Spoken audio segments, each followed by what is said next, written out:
Hey guys, it's Anissa dan kali ini kira-kira Sobat Adsen bisa tebak nggak kita mau ngebahas apa? Yes, kita akan ngebahas sejarah 12 murid Rasul Kristus. Yuk tunggu apa lagi? Upgrade pengetahuan kamu di AdNow, Adsen Knowledge!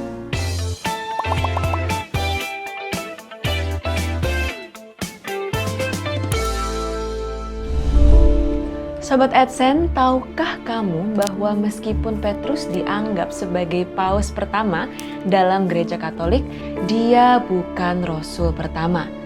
Meskipun kekristenan kini adalah agama terbesar di dunia, awal mula agama ini bisa jadi mengejutkan. Kekristenan dimulai dengan Yesus dan beberapa pengikut setianya. Murid-murid inilah yang percaya dan mengikuti ajaran Yesus selama hidupnya. Dengan beberapa dari mereka bahkan sampai menemaninya dalam perjalanannya berkhutbah. Yesus memilih 12 rasul dari antara murid-muridnya, seperti tercantum dalam Injil Matius, Markus, dan Lukas. Walaupun informasi tentang mereka bervariasi, rasul-rasul ini memiliki peran penting dalam pembentukan agama Kristen. Beberapa rasul terkenal menulis buku-buku dalam Perjanjian Baru, sementara yang lain hanya disebutkan sepintas. Salah satu yang paling terkenal adalah Petrus, yang menurut beberapa denominasi adalah paus pertama. Nama lahirnya adalah Simon, dan dia pertama kali disebutkan di dekat Laut Galilea saat Yesus memanggilnya dan saudaranya Andreas untuk menjadi murid. Petrus dan Andreas, meskipun terkenal karena peran mereka sebagai rasul, memiliki latar belakang yang lebih kompleks dalam sejarah kekristenan. Petrus yang awalnya dikenal sebagai Simon adalah salah satu rasul terpenting dan seringkali berfungsi sebagai juru bicara untuk kelompok rasul. Menurut Injil, dia adalah seorang nelayan di Danau Genesaret sebelum dipanggil oleh Yesus untuk menjadi muridnya. Dalam perjalanan mengikuti Yesus, Petrus mengalami momen penting dan kontroversial. Ia terkenal karena menyangkal Yesus 3 kali sebelum penangkapannya, sebuah tindakan yang digambarkan dalam Injil sebagai kelemahan manusiawi. Meskipun Yesus tetap menerimanya dan memaafkannya. Setelah Yesus naik ke surga, Petrus memainkan peran kunci dalam gereja mula-mula dan diperkirakan menulis surat Petrus pertama dan kedua, serta beberapa kitab apokrif. Tradisi Kristen mencatat bahwa Petrus meninggal di Roma sekitar tahun 64 Masehi dan disalib terbalik karena merasa tidak layak mati dengan cara yang sama seperti Yesus. Sejak kematiannya, Petrus terus mempengaruhi kekristenan dan sering digambarkan sebagai pemegang kunci surga berdasarkan pernyataan Yesus bahwa Petrus adalah batu karang gereja. Matius 16:18. Andreas adalah saudara laki-laki Petrus dan secara tradisional dianggap sebagai rasul pertama yang dipanggil oleh Yesus, sehingga mendapat julukan Protoklet. Dalam Injil Yohanes, Andreas awalnya merupakan murid Yohanes Pembaptis. Setelah mendengar Yohanes menyebut Yesus sebagai anak domba Allah, Andreas meninggalkan Yohanes dan mulai mengikuti Yesus. Andreas kemudian memperkenalkan saudaranya Petrus kepada Yesus, yang menjadi salah satu dari 12 rasul utama. Meskipun Andreas tidak mendapatkan sorotan yang sama seperti Petrus, perannya sebagai rasul pertama dan pengantar bagi Yesus menunjukkan pentingnya kontribusinya dalam awal mula gereja Kristen.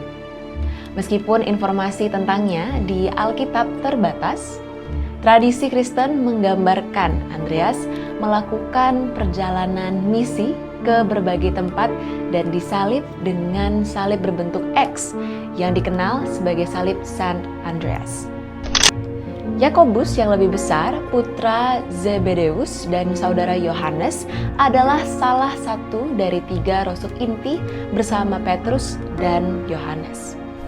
Ia sering disebutkan dalam Injil dan terlibat dalam peristiwa-peristiwa penting, seperti transfigurasi Yesus. Yakobus yang lebih besar akhirnya menjadi martir di Yerusalem, menunjukkan perannya yang signifikan dalam komunitas awal Kristen.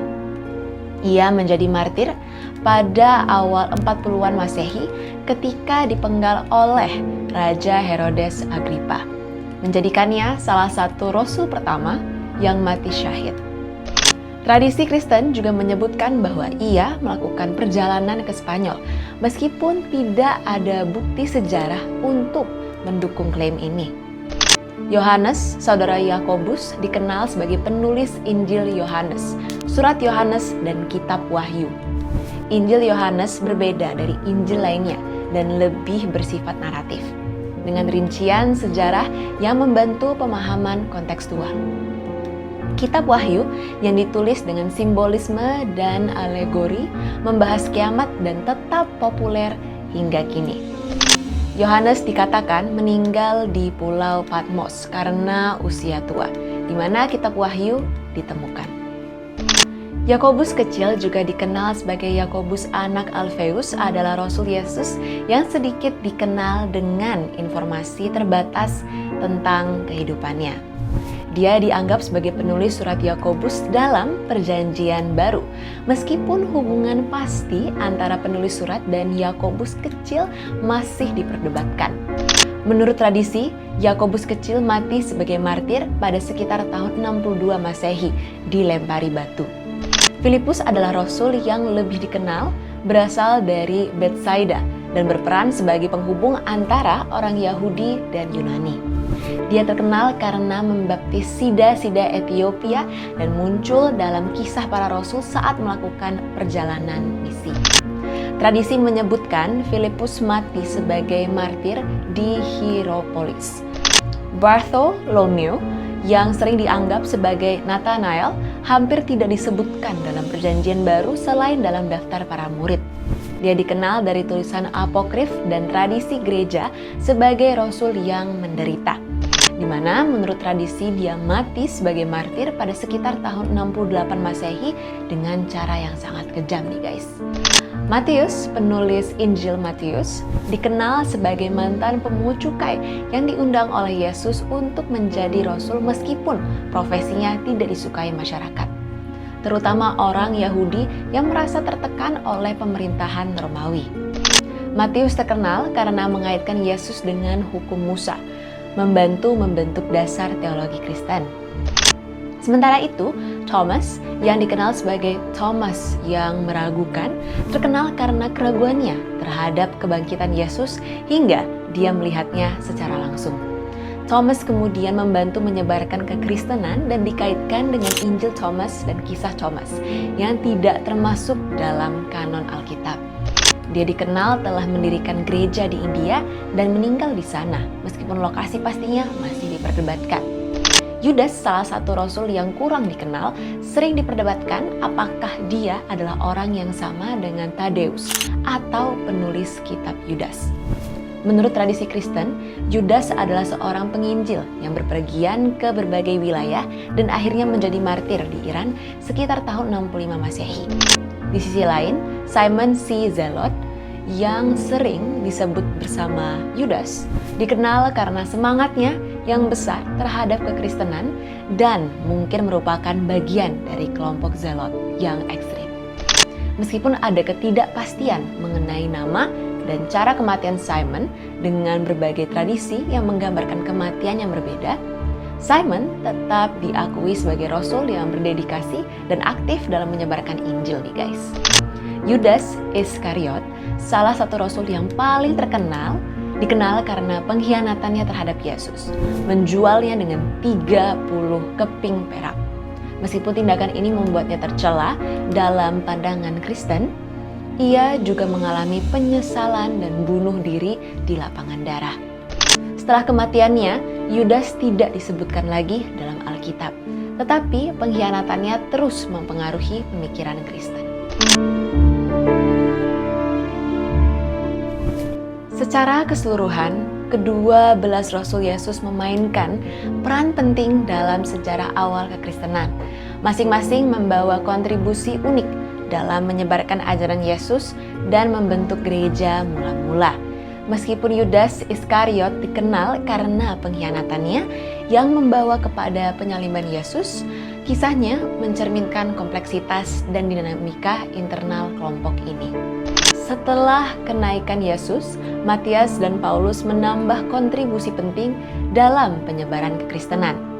Matius menggantikan Yudas Iskariot sebagai rasul dan Paulus melalui perjalanan misionarisnya memainkan peran besar dalam menyebarluaskan ajaran Kristen ke dunia non-Yahudi. Secara keseluruhan, kedua belas rasul dan pengikut awal Yesus menunjukkan perjalanan yang penuh warna dan tantangan dalam pembentukan awal kekristenan. Karya dan pengorbanan mereka berkontribusi besar dalam menjadikan kekristenan sebagai agama global yang mempengaruhi banyak aspek kehidupan hingga saat ini. Nah, gimana Sobat AdSense? Seru banget kan ceritanya? Jangan lupa untuk follow semua media sosial @adsense.id. Sampai jumpa di tema menarik di episode berikutnya. Salam pintar!